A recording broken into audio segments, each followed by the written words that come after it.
This is the story of the woman who vanished without leaving a single clue.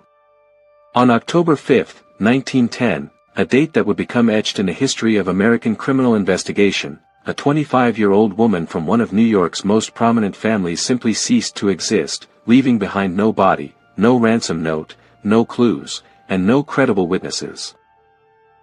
More than a century later, despite countless investigations, theories, and desperate searches, not a single verifiable piece of evidence has emerged to explain what happened to Dorothy Harriet Arnold, who disappeared without a single trace till this day. Dorothy Harriet Arnold was born in 1885 to Eugene Arnold and Frances Lind Arnold, wealthy New York socialites whose family had accumulated considerable fortune through grain trading. By all accounts, Dorothy grew up in a world of comfort, education, and social standing. Her family maintained residences at 108 East 79th Street in Manhattan and owned a summer estate in Nantucket, places of significance in New York's elite social circles. Unlike many women of her social class, Dorothy possessed intellectual ambitions. She attended Bryn Mawr College, an exclusive women's institution that catered to the daughters of America's most prominent families. She was described by those who knew her as intelligent, cultured, and unusually independent for a woman of her era. She had literary aspirations and claimed to have written short stories, though none were ever published professionally. In the months preceding her disappearance, Dorothy's life appeared to be undergoing significant stress. In the summer of 1910, she had ended a romantic engagement with a man named Kearney, a relationship her parents had supported. Friends noted that Dorothy seemed troubled, withdrawn, and uncharacteristically melancholic. Her mother, Frances, expressed concern about her mental state, noting that Dorothy seemed depressed and preoccupied. Compounding these personal difficulties were mounting tensions between Dorothy and her parents. Her parents had expectations about her future, marriage to an appropriate gentleman from a suitable family, the production of heirs, and a life of refined domesticity. Dorothy, however, harbored different dreams. She spoke of traveling to Europe, pursuing writing, and maintaining a measure of independence uncommon among women of her social standing. The events of Dorothy's final day followed a pattern that seemed entirely ordinary at the time. She rose in the family's Manhattan residence and informed her mother that she intended to go shopping on Fifth Avenue, a routine excursion for a woman of her position. The weather was described as pleasant, the autumn afternoon clear and mild. Between 2 o'clock and 2:15 p.m., Dorothy left her family's residence at 108 East 79th Street, heading westward toward Fifth Avenue. She was dressed in a dark blue dress with a matching jacket and wore a hat, appropriate attire for an afternoon of shopping and social calls. Her mother watched her depart from the window, noting nothing unusual about her appearance or demeanor. For the next several hours, Dorothy Arnold moved through the streets of Manhattan, but her path would remain frustratingly opaque to investigators. What happened during those hours would become the central mystery of the case.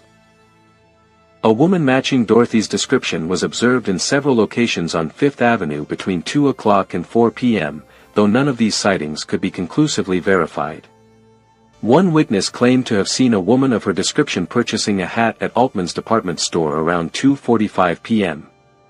Another witness reported seeing a young woman fitting her profile purchasing flowers from a street vendor near Madison Square Park around 3 p.m. The most significant sighting came from a Miss Marie Norris, who was walking on Fifth Avenue near 23rd Street. Miss Norris reported that she observed a woman who strongly resembled Dorothy Arnold standing before a shop window, apparently lost in thought. Miss Norris knew Dorothy casually and nearly approached her to offer a greeting, but decided against it when she noticed the woman seemed preoccupied and melancholic. What is absolutely certain is this: sometime between 4 o'clock and 5 p.m. on October 5, 1910, Dorothy Arnold ceased to be a part of the visible world.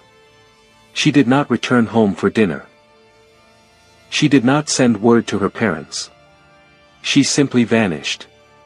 When evening arrived and Dorothy had not returned, her parents were concerned but not yet alarmed. Young women occasionally extended their outings. Perhaps she had accepted a dinner invitation from a friend. Perhaps she had decided to visit a theater or museum. It was not until late evening, as the hours stretched on, that Frances Arnold's concern transformed into genuine worry. By the following morning, when Dorothy had still not appeared and no word of her whereabouts had been received, the Arnold family took the decisive step of contacting the New York Police Department. The date was October 6, 1910, the beginning of one of the most perplexing missing persons investigations in American history. The New York Police Department of 1910 faced significant limitations in investigating missing persons cases. Forensic science, fingerprinting, and systematic investigative protocols were still in their infancy. Missing persons investigations were often treated as low priorities unless there was evidence of foul play, kidnapping, or other criminal activity.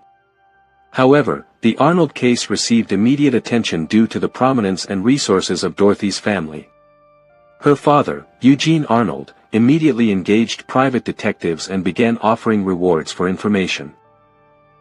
The family distributed Dorothy's photograph to newspapers and offered substantial monetary incentives for any credible information regarding her whereabouts. As word of Dorothy's disappearance spread through New York newspapers, the investigation expanded rapidly. Police officers were assigned to interview anyone who might have seen Dorothy on that fateful afternoon. Department stores were checked. Ticket agents at railroad stations were questioned. Hotels were searched. Hospitals were canvassed. The investigation revealed a crucial and troubling detail. Despite the sightings of women matching Dorothy's description on Fifth Avenue that afternoon, no one could definitively confirm that any of these sightings involved Dorothy Arnold herself. The witnesses who had observed the young women shopping and standing before storefronts all acknowledged that they could not be entirely certain about the identity of the woman they had seen. In the pre-photography era of easy visual identification, people often mistook one another, particularly when viewing strangers in crowded urban settings. One theory suggested that Dorothy, depressed over her broken engagement with Kearney, had eloped with a suitor her parents disapproved of. Police tracked down all known male acquaintances and friends but found no evidence that Dorothy had communicated with any of them on October 5, nor any evidence that she had traveled with any man. Or perhaps could it be that Dorothy, unable to bear her parents' expectations and societal restrictions, had deliberately run away to begin a new life?